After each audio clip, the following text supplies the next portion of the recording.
Hey Reddit, I'm Alex, and I just turned 21. You'd think that would be a big deal, right? A milestone birthday. Maybe a small dinner, a cake, at least a happy birthday text from my parents. But nope.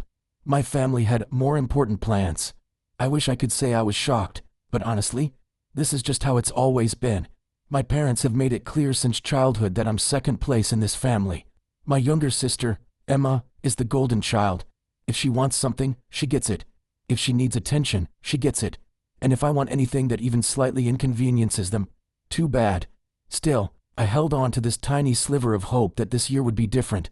I don't live at home anymore, so I don't deal with their favoritism as often. But I thought surely on my 21st birthday, they'd want to celebrate both their kids, right? I texted the family group chat that morning. Hey, what time are we meeting for dinner? No response. Hours passed. I went about my day, expecting someone to text back. By 3 p.m., I started getting this sinking feeling. I finally gave in and called my mom. She picked up on the second ring, her voice casual. Hey, Alex. What's up? I hesitated.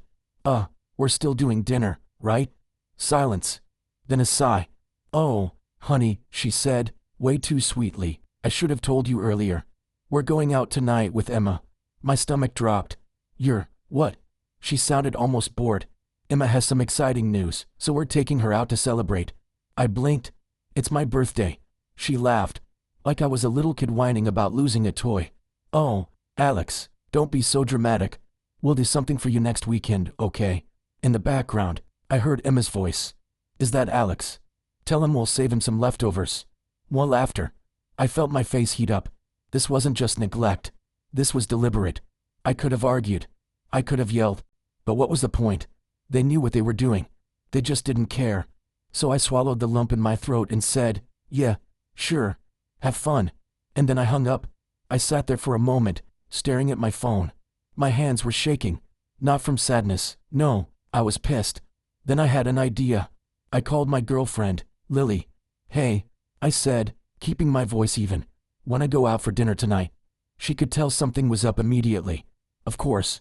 What's wrong? I told her everything. She didn't even hesitate. Come over. My parents will want to celebrate with you, too. Now, I love Lily's parents. They've always treated me with more kindness in the past 3 years than my own parents have my whole life. And when I got to their house, her mom greeted me with a hug. Happy birthday, sweetheart. Come in, we're going somewhere nice.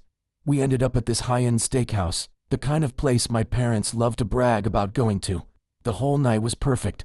Lily's dad even ordered a bottle of champagne to celebrate me turning 21. And for the first time that day, I actually felt wanted. But the real fun, that happened when I posted about it. After dinner, I took a picture of the restaurant entrance and posted it on Instagram with the caption, "Huge thank you to my girlfriend and her amazing family for making my birthday special. So grateful to have people who actually care about me." I wasn't expecting a response from my parents. I figured they wouldn't even see it until the next day. But less than an hour later, my phone started blowing up. First, a text from my mom. Mom, what is this post, Alex? Then my dad. Dad, are you serious right now? Then, a full-on phone call. I let it ring, smirking to myself. Then another. Then another. They were fuming. And I knew exactly why. It wasn't guilt. It wasn't regret. It was jealousy. They were the ones who were supposed to be seen as the good parents. They loved playing the role of the perfect family, posting online about their fancy dinners and how proud they were of Emma. But suddenly, I was the one getting attention for being wronged. And they hated that. I finally picked up on the fourth call, keeping my voice casual. Oh, hey mom. What's up? She went off. What the hell are you doing, Alex? People are seeing this. You're making us look bad. I held back a laugh. I'm just thanking the people who actually showed up for my birthday. She gasped. Like I had stabbed her. How dare you try to embarrass us like this? You know we would have celebrated with you if we didn't have prior commitments. I snorted. Oh, right, Emma's exciting news. We raised you, Alex, she snapped. And this is how you repay us. By making us look like bad parents. I was done. So done. I took a deep breath and said, if you didn't want to look like bad parents, you probably shouldn't have acted like bad parents. Silence. Then my dad got on the phone. You need to take the post down. Now. I grinned. No, Alex. His voice was low, threatening. If you don't take it down, there will be consequences. I leaned back in my chair. Oh, like what? He didn't answer right away. I could hear my mom whispering furiously in the background. Then he said, "We're coming over." And that, read it, is where things got really interesting. I leaned forward, gripping my phone as my dad's words echoed in my ear. "We're coming over." A rush of adrenaline shot through me, but I kept my voice steady. "All right," I said, barely able to contain my smirk. "See you soon." Then I hung up. Lily, who had been sitting next to me on the couch, raised an eyebrow. "That was your parents, wasn't it?" "Oh yeah," I said, shaking my head. "They're pissed.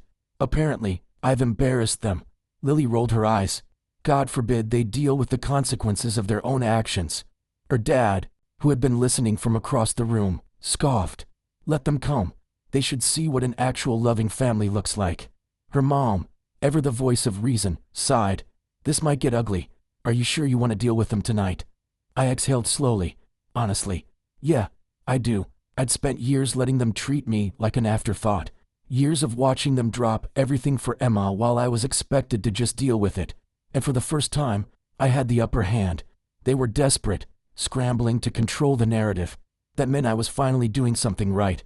About 20 minutes later, I heard the unmistakable sound of a car pulling into the driveway. I stood up, stretching like I had all the time in the world, while Lily gave me an encouraging squeeze on the arm. "You got this," she murmured. The doorbell rang. "No" slammed. 3, for times in rapid succession. "Oh, they're mad." Lily's dad chuckled and made his way toward the door. "I'll get it." The second he opened it, my mom stormed in like she owned the place. My dad followed, his jaw tight, his eyes immediately locking onto me. "Alex." My mom's voice was sharp, cutting through the air. "We need to talk. Now." I crossed my arms. "Go ahead." Her gaze flickered around the room, taking in Lily's parents, the cozy atmosphere, the clear evidence that I was fine, thriving, even without them. It clearly unsettled her. "Not here," she said stiffly. "Come outside." "No thanks," I said, leaning against the couch. "If you have something to say, you can say it right here." My dad clenched his fists. "Enough with the attitude, Alex." I raised an eyebrow. "Attitude? Oh, you mean standing up for myself. Sorry, I'm still getting used to this whole having self-respect thing." My mom let out a sharp breath, her patience wearing thin. "We are not going to let you publicly shame us like this. Do you have any idea how many people have seen your post? Your aunts, your uncles. Do you know how humiliating it is to have our own son paint us as villains?" I blinked at her, then deadpanned. "Maybe don't be villains then." Lily snorted, and even her dad fought back a chuckle. My mom's face turned red. "We are your parents, Alex. We deserve some respect." "Oh, respect. You mean like the respect you showed me when you ditched me on my birthday, or when you laughed at me on the phone, or when you made it abundantly clear that Emma will always come first?" I shook my head. "Sorry, I must have missed the part where you actually earn my respect." My dad took a step forward, his voice low. "You're being dramatic." "No, I'm finally being honest," I shot back. The tension in the room was thick. My parents weren't used to this. They were used to me backing down, apologizing, folding. But not this time. Then my mom's gaze landed on Lily. More specifically, the way she was sitting so comfortably beside me, holding my hand like she belonged in my life. And that's when I saw it. The moment my mom realized that I had people now. People who weren't obligated to love me, but did anyway. People who saw my worth, something she never cared to do. And she hated it. "So this is what this is about," she said, voice dripping with condescension. "You're trying to replace us with them." Lily stiffened beside me, but I just shrugged. "If the shoe fits." My dad scoffed. "Enough of this nonsense. You're taking that post down. Now." I grinned. No, his nostrils flared. "Alex, don't test me."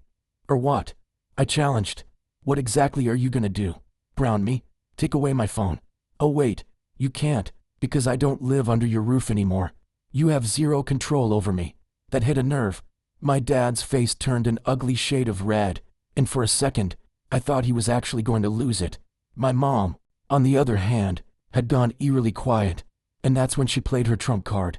"You're going to regret this, Alex," she said softly. "You don't realize what you're throwing away." I tilted my head. "What am I throwing away exactly?" She gave me a knowing look, a look that sent a cold chill down my spine. And then she said, Your inheritance. I couldn't help it. I actually laughed in her face. It was almost instinctual, like a reflex I couldn't hold back. I looked at my mom, eyes narrowing, and let out a short, bitter laugh. Inheritance. I echoed, still chuckling. What inheritance? You think I need your money? You really don't get it, do you? She froze, clearly thrown off by my reaction. I leaned forward, crossing my arms. You've never done anything for me. You've made it clear every chance you've gotten that I'm not important enough for your time, your energy, or your love. So spare me the lecture about what I'm throwing away, because guess what? You've got nothing left to give me. My mom's mouth opened and closed like a fish, her face twisted in a mix of confusion and anger. And if you think I'd ever accept anything from you after all this, you're delusional, I continued, shaking my head. I don't need your money. I don't need your fake love. You've already given me everything I need to know about you. And it's nothing I'm willing to keep around. My dad looked like he was about to explode. He took a deep breath, his fist clenched at his sides. You're ungrateful. You really want to throw away everything we've given you. I almost felt sorry for him, but then I remembered he had a choice, too. He could have stood up for me, could have actually been a parent instead of a lapdog to my mom's whims. He never did. No, I'm not ungrateful, I said calmly, but I'm not going to sit here and pretend I don't see the kind of people you are. You made your choices. And now, I'm making mine. Lily's dad gave me a reassuring nod from across the room, his eyes full of quiet pride. I noticed my mom flinch at that, and I couldn't help but feel a small sense of triumph. She had been so consumed with controlling my life that she'd never even stopped to think that I might be better off without her. You can't just cut us out of your life like this, my mom said, her voice trembling now. We're your family. You'll regret this, Alex. You'll come crawling back. Right, I said sarcastically. I'll be right there, begging for more empty promises and disrespect. But that'll never happen, because guess what? You've already shown me who you really are. I stood up, my legs feeling surprisingly steady. And I'm done. So, if you want to keep throwing threats and guilt trips at me, go ahead. But just know, I'm not falling for it anymore. My dad opened his mouth again, but this time, he just snapped it shut. They had nothing left.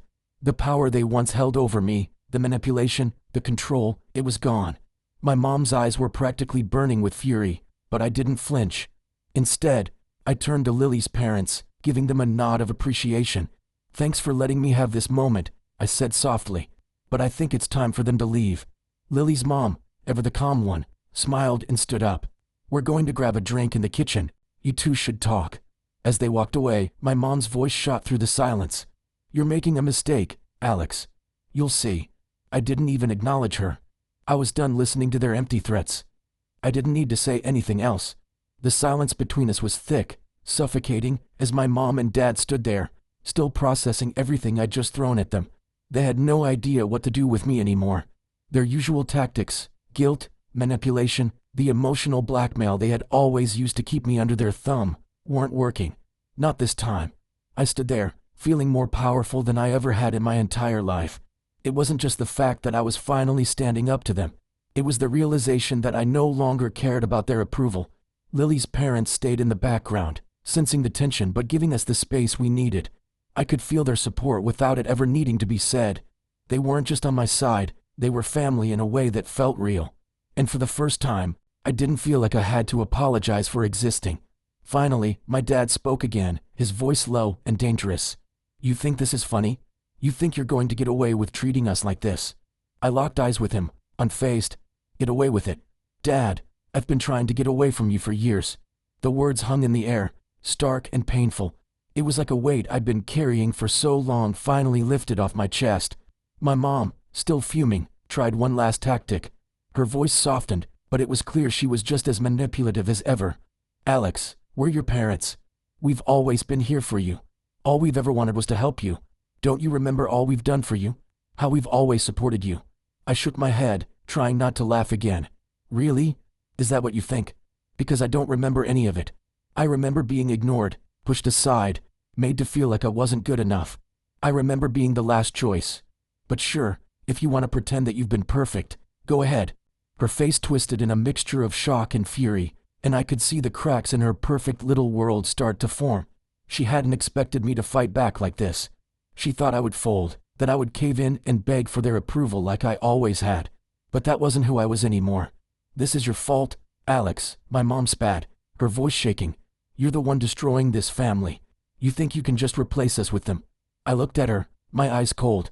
No, Mom. You've been replacing me my whole life. This is just me finally realizing I don't need you anymore. And you've already lost. She took a step forward, her eyes burning with rage. I'm your mother. You will never get rid of me. I held up my hand, cutting her off. I don't need to get rid of you. You've already done that to yourself. You've pushed me away for years. You've made it clear where your priorities lie, and I'm not on that list. Lily's dad stepped forward, his calm demeanor cutting through the tension. I think it's time for you two to leave. Now. His voice was steady, unshakable, and the finality in his tone made it clear there would be no more discussion. My mom stared at him, fury flashing in her eyes, but even she knew she was losing. My dad muttered something under his breath and started to walk toward the door, his shoulders tense, but he didn't say another word. They both walked out without another word, the door slamming behind them. I stood there, still processing everything that had just happened. It was surreal. Lily came over and wrapped her arms around me. You did it, she whispered, her voice thick with emotion. You stood up for yourself. I'm so proud of you. I hugged her back, feeling a rush of relief wash over me. I don't even know how I did it.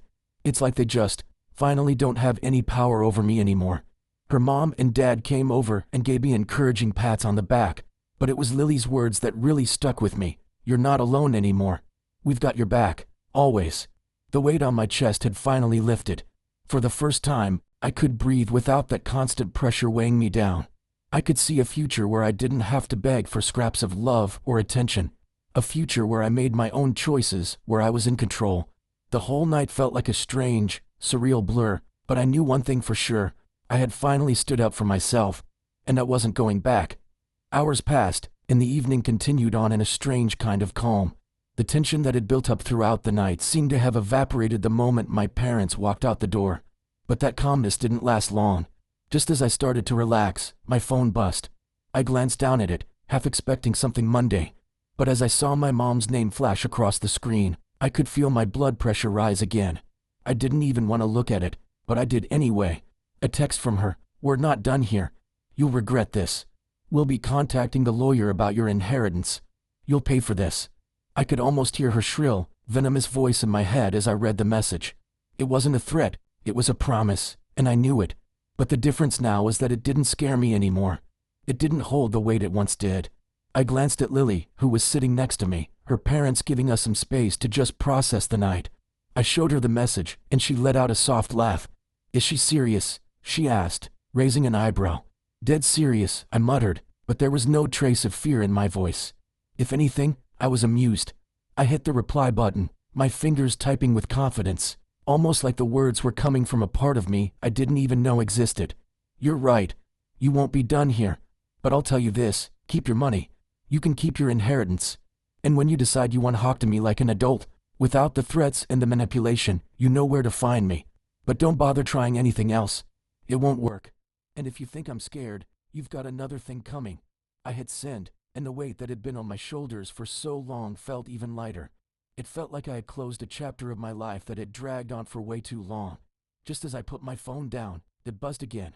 This time, it was my dad. He didn't even bother with a message, just a string of angry voice notes. I clicked on the first one, listening to him rant about how I was ruining my life, how I was going to regret this, how I was throwing everything away. I let the message finish, then clicked the next one. Another tirade. The same insults, the same empty threats. And then another, and another. They were getting more frantic, the desperation in his voice growing. But none of it hit home. I didn't even bother replying. I didn't need to. There was nothing left for me to say. Lily's dad caught my eye from across the room, raising his eyebrows with a knowing look. Everything okay? I nodded, my lips curling into a small but satisfied smile. Yeah, they're just not used to me standing up for myself. But they'll get over it. Lily leaned in closer, wrapping her arms around me again. You've got this. They can't touch you anymore. And that was the truth. I realized something then. There was nothing they could take from me that mattered. Not their threats, not their manipulations, not even their inheritance. I'd already walked away from their version of family and stepped into something real. My phone buzzed again, and I glanced down. This time, it was a text from my sister. Mom and Dad are furious with you. You really messed up this time. I could feel the old anger bubbling up again, but this time, I wasn't going to let it control me. I wasn't going to get sucked into her drama, her victim complex. I wasn't going to play her game. Instead of replying, I looked at Lily, smiling warmly. "You know what?" I said, standing up. "I think it's time for a celebration. I'm done with all of this." I grabbed my jacket, turning to Lily's parents with a grin. "Let's go grab some drinks. We've got a lot to celebrate." As we left, I didn't feel the bitterness or regret I had expected. Instead, I felt like I was finally walking away from a life that had been holding me back, into a future that was mine to shape. And as I stepped out into the cool night air, I realized that the family I'd been searching for, the family I had been longing for, had been here all along. Not in the people I was born to, but in the ones who chose to stand by me, who supported me, who cared about me. I didn't need anyone's approval anymore. I didn't need their toxic love or their manipulation. I had found something better, and nothing, not even their money or their threats, could take that away from me. And that, for the first time in my life, felt like true freedom. So what do you think? Am I out of line for standing up to them? Or did I do the right thing?